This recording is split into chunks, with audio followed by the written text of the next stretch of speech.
Welcome back to the channel, my Sagat brothers and sisters, and today we can also welcome our Sagat haters. If you're a Sagat hater, I think you might find something in here even for you. This is a video for everyone, just because I'm good like that. Been a while since I've made something. I seen a clip on Twitter that we'll run over briefly. A bit of hoo-ha about Sagat's standing medium punch. I'm going to show you some things, both as a Sagat player and as not a Sagat player, how you can make better choices in the Sagat match, either as the attacker or the defender. I think it'll help everyone, and these aren't only Sagat specific tips. I think we are going to talk about choice and guesses, and believe it or not, a guess is not equal. You can make a good guess and a bad guess, and those are very, very different things. It depends on the information that you're given and how you perceive that information, whether you'll make a good choice or a bad choice. So let's go in the training room. So before we get into the nuts and bolts of the tutorial, this is the clip. I don't know this guy, and I don't know this guy. I know neither of these players. I have no horse in the race, as they call it, an old saying. So you've probably seen it. If you haven't, it basically centers around him abusing Sagat's stand medium punch. I'll provide some commentary here as we go. So he says round start backdash, just in case I tiger knee. I actually don't think round start backdash is a bad option, but we'll get to that later. People have a tendency to do something immediately as the round starts. So here's the first. Here, we'll talk. I won't go too deep into it, but he gets caught here. He parries the second stand medium punch. Gets caught again into the combo. Now here, this isn't a major part of the video, but I thought I'd highlight it. You should really back roll here. He quick rises, which still, this is not real. That's not a real setup. That's fake. If he woke up and pressed jab there, Sagat would be jabbed out of that. But when actually, we'll keep going. I've got more to say on Sagat's wake up mix up, but we'll watch the clip. Gets put in the corner. That's a good ender, right ender, and after Sagat's heavy kick knee, he gets a safe jump. Bang, that's a good choice. You can actually empty jump there as Sagat player and throw them. This player decides to block, also fine, still has full bar, he's actually losing the meter. Now this is where everyone kind of goes a bit crazy, I think. He blocks the two medium punches. I think this is a real bad choice. What do Kim players think? I love the choice to jump. If he had jumped, he would have jumped over Sagat. He would have had to autocorrect. Sagat can't put you back in the corner there unless he jump back jabs. It would have kept Kim in the corner. This is a bad choice. And we'll talk about choice later. How there are good choices and bad choices. The video is going to go through a few things that I think can help you, but this is a bad choice. Why? Well, it keeps him on the right side of Sagat for the DP. He could have actually got level 3 there and almost killed if he had cancelled.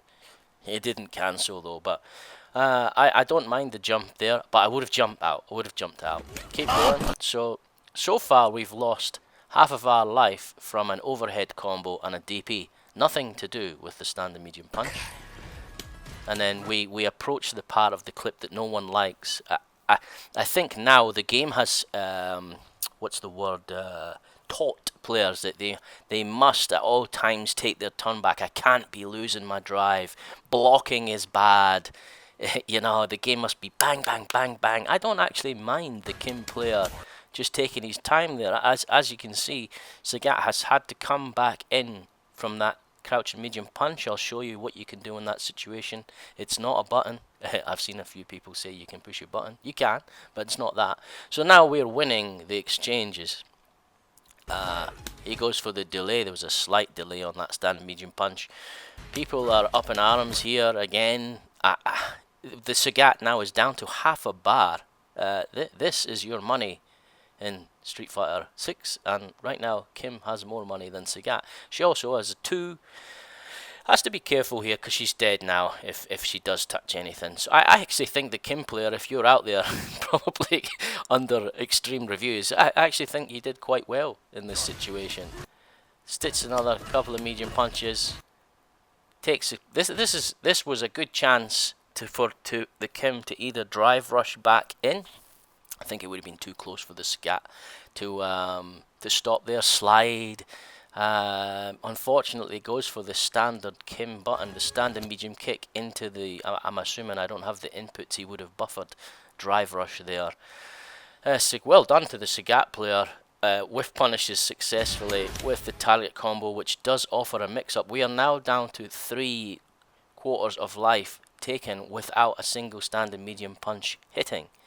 That's the perspective I'm trying to get here, is that perhaps in an offshoot way the standing medium punch has allowed this, but it was not the standing medium punch that took the damage. It was the Kim player's poor choices and mistakes that have led to this now, and we get the final. This is, I like what he's tried there is to either backdash and jump out. Actually a very good way of dealing with it, which we'll get to in the deconstruction part. And into another standing medium punch here. I think that was not necessary. I think he could have held on. Or even done super 1 if you wanted to super. Super's a bad idea. But went for it anyway. And now he's obviously laughing. And then this is another terrible choice. Why jump? That's it, the Kim player, unless you know that after your level 3, if that's a safe jump. I don't play Kim. Perhaps without this button it's a safe jump, and that would have been a good play. But unless you know that's a safe jump or he stuffed that up, why go for that option there? He's now burnt out. Yes, he has the level 3, but... And then he's dead anyway. It wouldn't have mattered if he cancelled that, I don't think. Well, he's got like a slither. But anyway, the whole clip, I think it's the Kim player's mistakes that lead to the death. And the standing medium punch has caught fire on X because of it. It looks like I'm not getting my turn. It's the most broken button in the game. He's obviously pissing himself. Good on him. I don't think Kim's very fun to play. The Kim could have done that. This clip could have been reversed, and this could have been Kim, and out here, and Sagat could have been in here. But anyway, let's get to the beefy bit of the vid. So in Street Fighter 6, if you only focus on strikes like this, your offense is very predictable. If your opponent knows that you're never going to throw them, they can just block it out, parry it out, and basically the defensive options become much stronger. That's going to be a hint for later in the video if you are bad at defending, which honestly most people are in this game. The defender's mental stack is very low if you only attack with strikes. The threat of the throw has to be there. They're just waiting for you to do something unsafe with punish, bang, you're dead. Now, if the character can put themselves in a position to both throw and strike, this is the strongest element of Street Fighter 6 or perhaps any fighting game. You have to, this is where the true mix-up comes. So you imagine if the Kim blocks this, is he going to throw me? Is he going to strike me?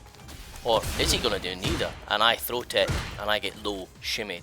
So you obviously cannot block a grab. They have to react. There has to be a reaction there at this moment here.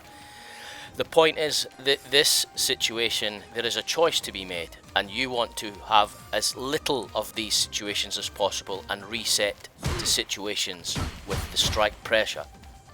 So then, if this is the bad position, how do we put ourselves in less of these positions or make better choices when we are in these positions?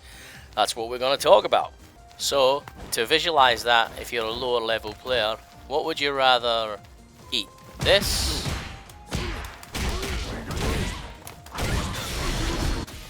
This? Or You can take 10 of those throws. And this is the main, this will be one of the main points with Sagat, both as a pro Sagat player and as a Sagat hater. Sagat gets no mix up after a throw. He's too far away. Why is he too far away? Because there is no threat of a throw. He cannot reach you with either throw. With the throw, that will be jabbed out. It's just not. He just can't get there. And that is a situation where this is where you have reset the neutral, and now this is weak pressure. You imagine that Kim does not wake up reverso button. This is, you've decided to take the throw. Now you've eaten this, and now this is the kind of thing I'm talking about. You have successfully made a good choice in taking the throw mid-screen, resetting the neutral, and now you are not in another throw situation. So just as a little intro to the whole thing that snowballs the entire clip and why that Kim gets put in the corner into the standing medium punches, is the Sagat player lands this combo into an overhead from here, and he dies. That's actually, just to show you that is in fact not real. If you're a Sagat player, for the Sagat lovers here, don't do the overhead after any kind of grounded DP combo. There is not enough time here. Doesn't work. Now, what I'm not saying to the Sagat haters to push a button here, because what will happen, you do not use that setup after a grounded DP combo. You use either a standing medium punch or a crouching medium kick, so he's got a bit of a high-low, especially if you quick rise. Not recommended. We'll go through that in 1 second, but just to show you, I'm not saying push your button there. That would be a bad idea. He could do something like this. Better combo than that, but just for the sake of the video. But what he should have done, the Kim player, is recover backward. If you get hit by a grounded DP combo, again, this is one for the Sagat lovers and haters, you should back roll as the defender, and as the Sagat player, there's not much really you can do if they back roll. You can still get light pressure, not the throw strike pressure that I was talking about, which is the main threat. So as a Sagat hater, what you should be taking from this scenario here is that you should back roll that DP and block the next attack. He will be too far away to throw you. I mean, at worst there, maybe you eat a crouching medium punch or one of them, but there is a big space. Sagat won't be able to connect. The point is, there is no point in pressing a button there, and these are the kind of situations we're looking for as a defender of Sagat, or as other characters, trying to open up that gap as much as possible. So the Sagat players are asking me, when do I do the overhead? And the Sagat haters are saying, well, yeah, when do you do the overhead? So the best places for the overhead, be wary as the defender, and if you're a Sagat player, are the two target combos. This one, or this one. Notice that's still on back row, but the actual very, very best one is from this combo.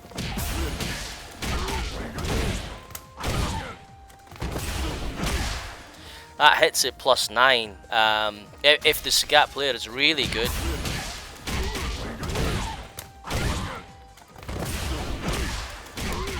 you can get another back heavy punch. So, of course, Sagat can go low. And that's really one of the Sagat's main strengths, is that people say he's a standing medium punch slot machine. I actually think he's more of a kind of high-low drive rush slot machine with this extremely powerful button. People talk about this button here, but I actually think the crouching medium punch is insanely powerful. Very Luke Season 1 vibes there. Let's keep it moving though. Okay, quick standing medium punch primer. I've set Kim up to walk back when she blocks one standing medium punch. Now really there's only two scenarios that differ. and that is a standing medium punch after a drive rush and a regular standing medium punch.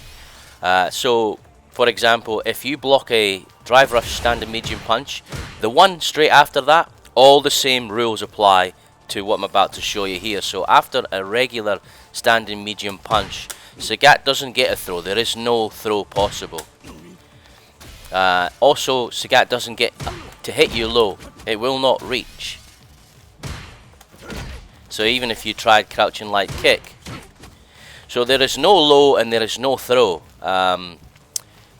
This is why Sagats will often do the hammering on the standing medium punch. Because really, unless you're sitting there crouch blocking like an absolute statue, that's when the throws do open up. So just to show you, if we put the back walk off and the crouching light punch on, there, after, sorry, one, can't throw you. Now that doesn't mean the throw threat isn't present, because the dangerous part about this situation is the trade. That is why you do not push a button after the standing medium punch.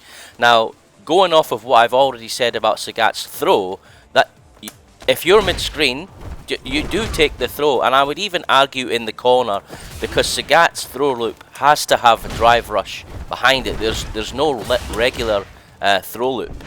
Sorry, I messed that up there. But it does show you that he somewhat does have to time it. It's not difficult. So, no throw after one, no low after one either. So then the real threat comes after blocking the standing medium punch off of a drive rush. Just like any other character, this is when you're going to get in trouble.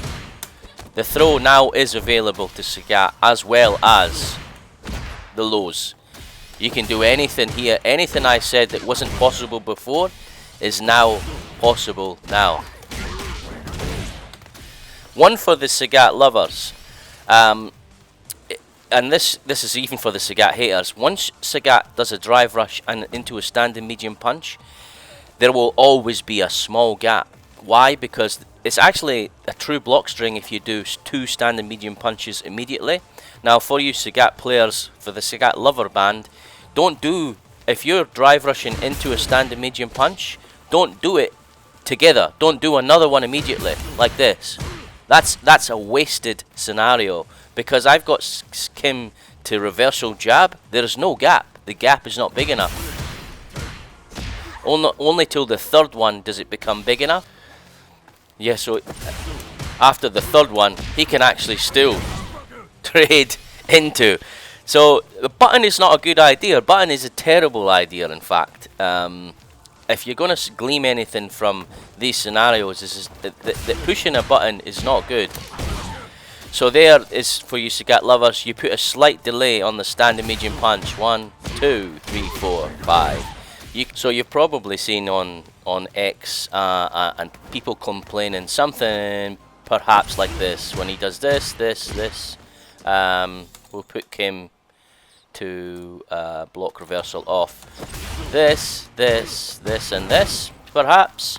Or maybe you've seen this. You know, and I'm eating my drive and there's nothing you can do. I have seen people suggest crouching light punch after the two standing medium punches, which is possible because the gap between this and this, that you can fit a jab. So for example, here, I'll put her to, I'm going to have to put her to delay 2. Here.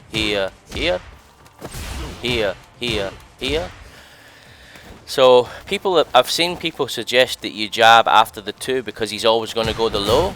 I don't think that's a good idea, because Sagat can actually change what he wants to do. He can go bang, bang, and change into a jab. So if you're a Sagat lover and you're getting jabbed out of this crouching medium punch here, you just simply substitute it for a standing jab into Nexus, or if you've got the resources, you could obviously cancel that jab into the drive rush. So the actual best thing to do there is to actually backward jump. Why? Because so this is a big point for the Sagat haters. If you block 2 and you're going to make a decision there, a back jump is a really good idea, because it will actually reset you. I'm going to put Kim to do this. I'm just going to make her sweep. This is just an example. You'll get better punishes than this, but you imagine Sagat does this, this, into this. Look what happens. So you get reset out. That also happens with the Nexus. So if Sagat did something like this, same again. You'll often see Blaz, if he is going to go for the crouching medium punch, he'll often do something like this, and he'll just stop. Now that also works in the corner. If you do something like same again. So that's a little tip for you guys, that the back jump is an absolute viable option at that third junction there. And just to show you, I'm not completely crazy, I'll show you a couple of clips here. But better way to see how Sagats himself is defending standing medium punch than to watch a Sagat mirror with two of the best players in the world, Bonchan and Sahara. Now at the start of this round 2, you'll see here drive rush. So I've already talked about, this is the danger junction, but this is also the junction that Sagat is most likely to go for a throw. This is the guaranteed throw situation. What does Bonchan do? He backdashes, doesn't get the punish, but he has escaped that situation. So again, you could have back jumped there, but he chose to back dash. I'll show you.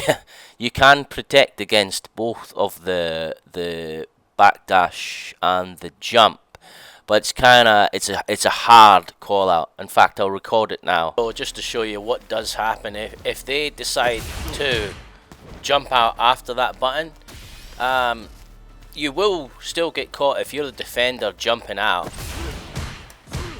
you will get caught with the standing medium punch. But I feel like this combo here is the lesser of all the evils, because only thing that Sagat can really do there is this, and then you back roll into safety, or he can do this, and that is a true mix-up. There's no throw at that point, not in that particular situation. The actual proper call out would be this.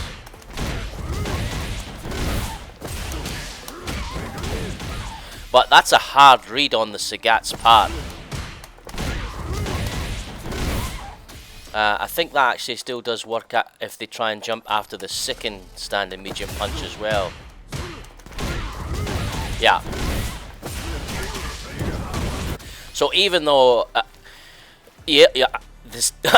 even though you're getting caught there from the standing heavy kick, the defender players or the Sagat haters have to know, like, that's a pretty hard call out from the Sagat player. So this little sequence coming up is a very good example of what I'm trying to say about trying to open up the reset, the neutral, to minimize Sagat's options. We'll see here Bonchan drive rushes into a low step kick, hits two standing medium punches, Sahara blocking it out.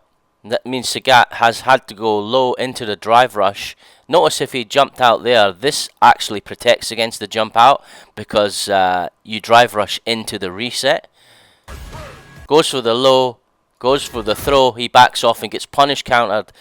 So you see, he just wasn't panicking there. There was no like mashing on buttons or I'm in trouble. He just simply waited for the gaps to open up and then took his chance back again into the level 3. How is that for a punish? Again, another scenario where Bonchan gets put into the block stun of a standing medium punch. What does he decide to do? Jumps out. He decides to jump out there. I'll show you what you can do against that jump out, but what's happening there is he's deciding this is not the spot for a button, because I will get thrown or I will get counter hit. But when I talked about good choices and bad choices, that's a much lower risk choice with a higher reward to jump or backdash than to mash on a button there. Now, you can parry, obviously, that being the danger junction, knowing that that's where the throw is likely to come. People parry. I would kind of block then parry. As you can see in here, Bonchan rushes in with the standing medium punch off of the drive rush, the green, even more broken standing medium punch, and Sahara decides to parry. But we know that that's the point likely for a throw, right? Gets punish counter throw. That's a lot of damage to eat. Look how much damage you eat on a punish counter throw. So I do like parry as an option, but only, I think, down the line. You know, block the first couple, parry. So the video that we saw with the fella just hammering on the buttons, I would have blocked and then parried and regened my drive gauge back. That would have been the play there. Just to show you again, here's a Bonchan does the level 2 juggle. I've seen people say, why would you do the juggle version? It's useless. Well, it actually offers the most carry and builds the most super meter. It offers the most carry to the other side of the screen. That's why you use that one. And in this particular situation, Bonchan does the heavy knee ender, and this is the safe jump we're talking about. This time, Sahara should actually know that that's a safe jump. I'm not sure what he's went for there. Maybe he thought Bonchan was going to jump. So in the safe jump scenario, it's actually real complicated. When I said you could empty jump, that's because they know that it's a safe jump, so they parry. So you empty jump into a punish counter throw, or you can jump into the lows. That's perhaps what Sahara thought was going to happen there. Obviously, it gets hit and is dead. Just to show you here, this is Bonchan. He successfully whiffs a light knee, which makes Sahara parry. That's actually a very strong play. If you have people that are parrying a lot, you whiff the light knee. It is dangerous. Whiffs into he goes for the option select. So if you don't know, most people obviously do. You hold parry. If it doesn't parry the move, you immediately go into a drive rush. You'll still get grabbed though. But sometimes does work. So Bonchan throws here, and this is what I'm talking about the resets. So he throws, Sahara gets up, and there's no threat here. He actually whiffs that button. That could have been whiff punished. So this is called resetting to neutral. You want that as many times as possible. And that's pretty much it, guys. The corner situation obviously is going to be difficult for anyone, for any character in the game. I don't want to be in the corner against Kim, against Sagat, against Ken, against whoever. It's all difficult, but just remember and try and open up that gap till the throw threat is no longer there. And then really, it's just about making a good choice to escape the corner. Remember, Sagat isn't going to be able to hit you low after the one standing medium punch. And to do what was in the crazy clip, he's going to have to keep coming back in. Eventually, he's going to run out. And you can see Kim there has won the meter exchange. So, block the occasional parry. You can try a backdash or jump out. And reset that neutral as much as possible. And hopefully, these tips will help both Sagat players and non-Sagat players. See you next time.